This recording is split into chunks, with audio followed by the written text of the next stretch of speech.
Olá, seja bem-vindo ao canal Minha Igreja. Para quem não me conhece, meu nome é Hugo e no vídeo de hoje falaremos sobre mesas de som.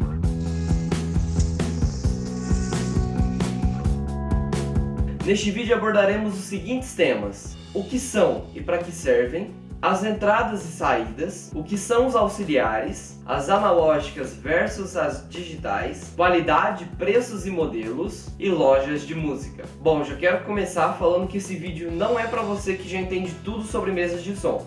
É para quem não tem noção nenhuma ou tem uma noção muito básica sobre o que elas são, para que elas servem e quais são os modelos bons para sua igreja ou não, tá bom? Resumidamente, a mesa de som ela é responsável por organizar o som da sua igreja. Então ela pega todas as entradas de som que tem de um violão, de um microfone, de uma guitarra, de um teclado e organiza esse som de uma forma fácil de entender para sair nas caixas de som. E também para o músico poder se ouvir, para o pastor poder se ouvir. Então essa é a função básica da mesa de som.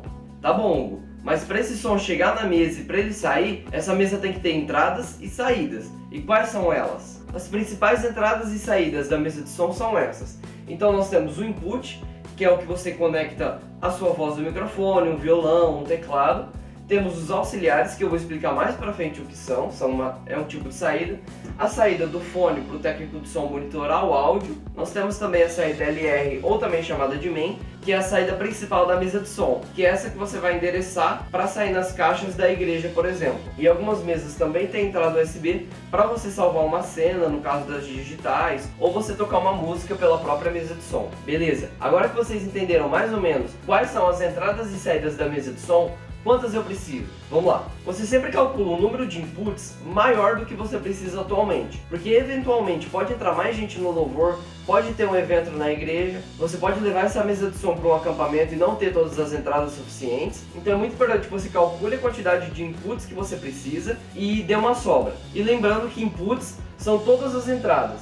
Então um microfone é um input, um violão é outro, um teclado pode ser um ou dois, dependendo se ele vai ser mono ou estéreo. Por exemplo, a bateria tem vários microfones. Você tem o bumbo, a caixa, pode ter a esteira da caixa, o tom 1, o tom 2, o surdo, os pratos, o hi-hat, que é o chimbal. Então você pode ter 9 microfones ou até mais em uma bateria só. Então você calcula quantas entradas você vai precisar para essa mesa de som e você coloca uma sobra, para não ter que trocar de mesa de som ou alugar uma mesa de som para um evento porque a sua mesa de som não dá conta. Beleza, agora vocês já sabem quais são as entradas e algumas saídas. Mas o que são auxiliares? Os auxiliares são uma saída independente da mesa de som, que você pode ter o controle de cada volume específico naquela saída. Então, por exemplo, se eu estou tocando violão e estou no fone de ouvido ou tem uma caixa de retorno para mim, e eu quero ouvir mais o meu violão do que a voz do ministrante, por exemplo, eu consigo, porque ela é uma saída independente e o técnico de som consegue lá na mesa de som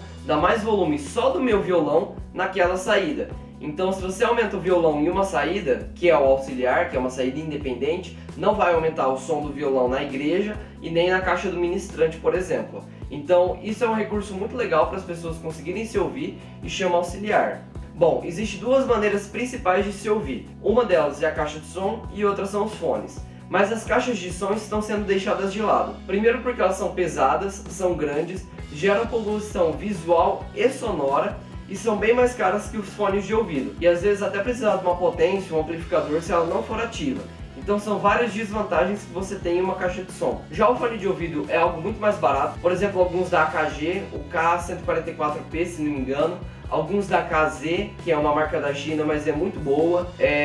O Porta Pro da KOS também, que é um ótimo fone de ouvido para monitoração. Então é muito mais barato, você encontra eles aí pela faixa de 100 a 150 reais do que uma caixa de som que você vai pagar no mínimo aí 800 a 1000 reais numa caixa ativa ou 500, 400 numa passiva, mas ainda assim você vai ter que comprar a potência. Então o fone de ouvido ganha muito nisso porque primeiro que ele não gera poluição sonora, ou seja, os vizinhos vão ficar mais em paz, vai ficar muito mais fácil para você mixar o PA da sua igreja, principalmente se ela for pequena, tem mais individualidade, ou seja, a pessoa consegue se ouvir muito melhor dentro do fone do que numa caixa de som, porque ela pode escolher o que ela quer ouvir e é muito mais barato e mais bonito visualmente. Mas os auxiliares têm duas regras que vocês necessitam seguir. Primeiro é que você nunca pode ligar um fone de ouvido diretamente na saída de fone da mesa de som. Mas por quê? Porque primeiro que a saída auxiliar da mesa de som não está preparada para mandar energia para o fone de ouvido e também ela não tem a mesma impedância. Então pode acontecer de queimar, como já aconteceu comigo.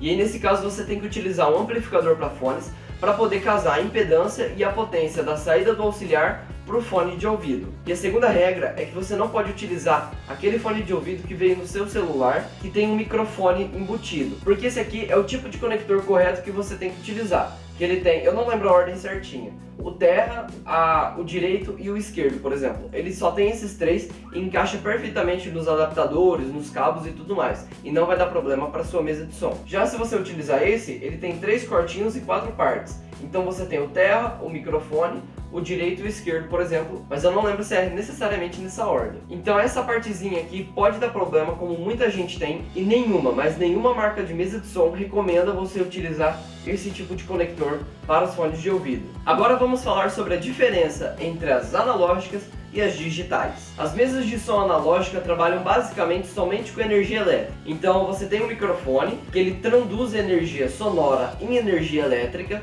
entra na mesa de som e a mesa de som trabalha naquele sinal de forma analógica, ou seja, somente com o sinal elétrico. Então a mesa de som trabalha em cima daquele sinal elétrico e sai da forma elétrica também. Não há nenhum processamento digital dentro daquela mesa de som. Já nas mesas digitais, todas as entradas e saídas possuem um conversor ADDA, que é analógico digital ou digital analógico. Então o sinal elétrico entra na mesa digital, passa por esse conversor, vira um sinal digital e a mesa de som trabalha totalmente de uma forma digital nesse sinal e na hora de sair passa por outro conversor e vira um sinal elétrico novamente. Tá, Hugo, mas qual que é melhor para minha igreja? Porque a digital é muito complicada, é muito mais cara, a analógica não é melhor? Bom, primeiro eu preciso entender que na mesa digital você já tem 3 periféricos que na mesa analógica você teria que comprar à parte, em todos os canais. Você tem primeiro um compressor, um gate e também um equalizador de 4 bandas. Então dentro de uma mesa de som digital você tem muito mais equipamentos do que uma mesa analógica. Fora efeitos, a possibilidade de você gravar cena, gravar o áudio dentro da própria mesa digital. Então quando você compra uma mesa de som digital, na verdade você está economizando.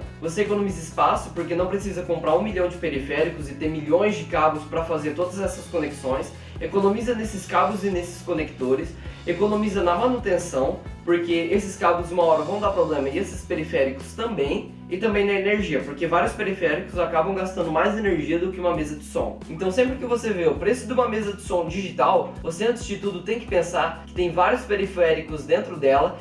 A mesa digital hoje está no patamar excelente em questão de qualidade, então quem fala que a analógica tem uma qualidade melhor que a digital, é questionável já. Porque as analógicas no mundo de igreja, de correria, não teriam o mesmo cuidado que tem no estúdio, por exemplo. E o estúdio tem vários periféricos, tem uma energia boa, uma energia tratada, coisa que na igreja provavelmente não vai ter. Então a mesa de som digital, ela vem para facilitar a sua vida. E outra coisa ainda é que a analógica está sujeita a interferências de rádio, algumas interferências assim. Bom pessoal, o vídeo ficou um pouquinho maior do que eu esperava, então a parte 2 dele sai semana que vem. Se inscrevam no canal, deixem um like, ative o sininho de notificações, porque o YouTube avisa vocês. E isso ajuda muito na divulgação do canal. Muito obrigado, tenham uma ótima semana e fiquem com Deus!